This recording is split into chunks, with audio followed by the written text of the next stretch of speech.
ইংরেজি খবর ঢাকা থেকে রিলে করে শোনানো হলো। বাংলাদেশ বেতার, সিলেট।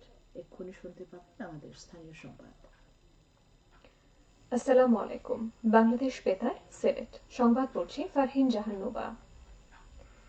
বিশ্ব স্কাউট দিবস ছিল গতকাল। বাংলাদেশ সহ সারা বিশ্বে যথাযোগ্য মর্যাদায় দিবসটি পালিত হয়েছে। বিশ্বের ২১৭টি দেশে প্রায় ৪০ মিলিয়ন স্কাউট ও গার্লস গাইড এই দিবসটি পালন করছে। স্কাউটিং আন্দোলনের প্রবক্তা লর্ড ব্যাডেন পাওয়েল ১৮৫৭ খ্রিস্টাব্দের এই দিনে জন্মগ্রহণ করেন। তারই হাত ধরে ১৯০৭ খ্রিস্টাব্দে স্কাউটিং আন্দোলনের সূত্রপাত ঘটে। তাই ২২শে ফেব্রুয়ারি বিশ্ব স্কাউট দিবস হিসেবে পালিত হয়। স্কাউটরা কমিউনিটির সেবা, কৃষি, স্বাস্থ্য, শিশু কল্যাণ, নির্মাণ ও বাড়িঘর তৈরিতে সহায়তা করছেন। এছাড়া প্রাকৃতিক দুর্যোগ সামাল দিতে অসহায় মানুষের আশ্রয় ও পুনর্বাসনে তারা স্বেচ্ছাসেবকের ভূমিকা পালন করে থাকেন। এদিকে দিবসটি উপলক্ষে শোভাযাত্রা ও আলোচনা সভা অনুষ্ঠিত হয়েছে গতকাল মৌলভীবাজারে। সকালে জেলা স্কাউট ভবন প্রাঙ্গণ থেকে বের করা হয় বর্ণাঢ্য র্যালি। পরে স্কাউট ভবনের সম্মেলন কক্ষে অনুষ্ঠিত হয় আলোচনা সভা। এতে প্রধান অতিথি ছিলেন ভারপ্রাপ্ত জেলা প্রশাসক মোসাম্মদ শাহিনা রহমান। এতে জেলার প্রায় ৪০০ জন স্কাউট সদস্য উপস্থিত ছিলেন। জেলা রোভার স্কাউট এর আয়োজন করছে। সারা দেশের মতো সিলেট মহানগরীতে শুরু হওয়া অপারেশন ডেভিল হান্টে এ পর্যন্ত গ্রেফতার করা হয় ৭৬ জনকে। এর তথ্য নিশ্চিত করেছে সিলেট মহানগর পুলিশ এসএমপি অতিরিক্ত উপকমিশনার মিডিয়া মোহাম্মদ সাইফুল ইসলাম।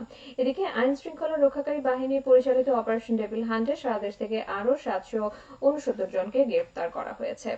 ৮ই ফেব্রুয়ারি রাত থেকে শুরু করে গতকাল বিকেল পর্যন্ত ১৫ দিন নিয়ে মোট ৮,০৭৯ জনকে গ্রেফতার করা হলো অপারেশন ডেভিল হান্টে। গতকাল সন্ধ্যায় পুলিশ সদর দপ্তরে AIG media and PR Enamul Haque Sagar এ তথ্য জানান। তিনি বলেন, অপারেশন ডেভিল হান্ট অভিযানের আওতায় গত ২৪ ঘন্টায় আরও ৭৬৯ জনকে গ্রেফতার করা হয়েছে। আর অন্য মামলা ও ওয়ারেন্টের আওতায় গ্রেফতার করা হয়েছে ৫৭২ জনকে। ২৪ ঘন্টায় মোট গ্রেফতার করেছে ১,৩৪১ জন। প্রতিবন্ধী ব্যক্তির অধিকার ও সুরক্ষা আইন ২০১৩ এবং জাতীয় প্রতিবন্ধী উন্নয়ন ফাউন্ডেশন আইন ২০২৩ সম্পর্কে অবহিতকরণ কর্মশালা অনুষ্ঠিত হয়েছে গতকাল সিলেটে। কর্মশালায় জেলা প্রশাসক মোহাম্মদ শের মাহমুদ মুরাদ এর সভাপতিত্বে প্রধান অতিথি ছিলেন জাতীয় প্রতিবন্ধী উন্নয়ন ফাউন্ডেশনের ব্যবস্থাপনা পরিচালক বিজয় কৃষ্ণ দেবনাথ। এ সময় তিনি বলেন, দেশে ৩৫,৯৯,৯৯৪ জন প্রতিবন্ধী রয়েছে। এর প্রতিবন্ধীদের প্রতি আমাদের সহমর্মিতা দেখাতে হবে। তাদের সমাজের মূল স্রোতধারায় এনে দেশের উন্নয়ন কাজে সম্পৃক্ত করে তাদের জীবনমান উন্নয়ন, সম অধিকার প্রতিষ্ঠা এবং স্বার্থ সুরক্ষা বিষয়ে অগ্রাধিকার ভিত্তিতে গুরুত্ব দেওয়া দরকার। বিভিন্ন উপজেলা নির্বাহী কর্মকর্তা, বিভিন্ন সরকারি বেসরকারি প্রতিষ্ঠানের কর্মকর্তা ও প্রতিনিধিবৃন্দ এতে উপস্থিত ছিলেন। জেলা প্রশাসক এর আয়োজন করে। সিলেট ও সুনামগঞ্জ সীমান্তে অভিযান চালিয়ে ১ কোটি টাকারও বেশি মূল্যের চোরাচালানের মালামাল জব্দ করেছে বর্ডার গার্ড বাংলাদেশ। আজ সিলেট এবং সুনামগঞ্জ জেলার সীমান্তবর্তী এলাকায় পান্থুয়াই, সোনারহাট, প্রতাপপুর, লোবিয়া, শ্রীপুর, বিছানাকান্দি, নোয়াকোটা, তামাবিল বিওপি কর্তৃক অভিযান চালানো হয়। এ সময় বিপুল পরিমাণ ভারতীয় গরু, মহিষ, চিনি, কিসমিস, chocolate, Pond's face wash, eyeball candy এবং বিড়ি আটক করে। এ ব্যাপারে সিলেট ব্যাটালিয়ন ৪৮ বিজিবির অধিনায়ক বলেন, ঊর্ধ্বতন সদর অধিদপ্তরের নির্দেশনা অনুযায়ী সীমান্তে নিরাপত্তা রক্ষা ও চোরাচালান প্রতিরোধে বিজিবির আভিযানিক কার্যক্রম ও গোয়েন্দা তৎপরতা সর্বতোভাবে অব্যাহত রয়েছে। সিলেটে জন্ম নেওয়া শিশুদের নিয়ে দিনব্যাপী শিশু মেলা অনুষ্ঠানের আয়োজন করেন মাউন্ট এডুরা হসপিটাল কর্তৃপক্ষ।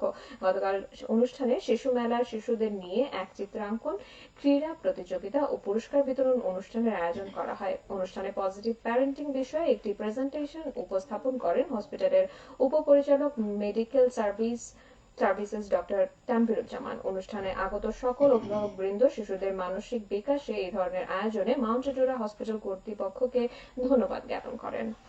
যক্ষ্মা রোগ নিয়ন্ত্রণ ও প্রতিরোধে আইনজীবীদের সাথে মতবিনিময় সভা করেছেন বাংলাদেশ যক্ষ্মা নিরোধ সমিতি সিলেট জেলা শাখা। গতকাল সিলেট নগরীর একটি রেস্টুরেন্টে এই সভা অনুষ্ঠিত হয়। অনুষ্ঠানে সভাপতিত্ব করেন মুফতি মোহাম্মদ হাসান। প্রধান অতিথির বক্তব্য রাখেন সিলেটের সিভিল সার্জন মনসির চৌধুরী এবং মুখ্য আলোচক সিলেট বক্ষব্যাধি হাসপাতালের মেডিকেল অফিসার ডাক্তার মোসাম্মদ তামান্না বেগম। সভায় হিট বাংলাদেশের প্রতিনিধি সহ আইনজীবীগণ অংশ নেন। সরকারের অনুমতি ব্যতীত অবৈধভাবে বালু পাথর উত্তোলন বন্ধে মতবিনিময় সভা করেছে সিলেটের কোম্পানীগঞ্জ উপজেলা প্রশাসন। বিভিন্ন শ্রেণী মানুষদের নিয়ে গতকাল বেলা 11টায় উপজেলা হল রুমে এ সভা অনুষ্ঠিত হয়। সভায় বক্তারা অবৈধ বালু পাথর উত্তোলন বন্ধে বিভিন্ন পরামর্শ দেন এবং বৈধভাবে সরকারের রাজস্ব আদায়ের মাধ্যমে বালু পাথর উত্তোলনের ব্যবস্থা করার কথা বলেন। এ সময় জানানো হয়, বৈশাখের আগে ভোলাগঞ্জ ও উৎমা পাথর কোয়ারি লিজ দেওয়া হবে।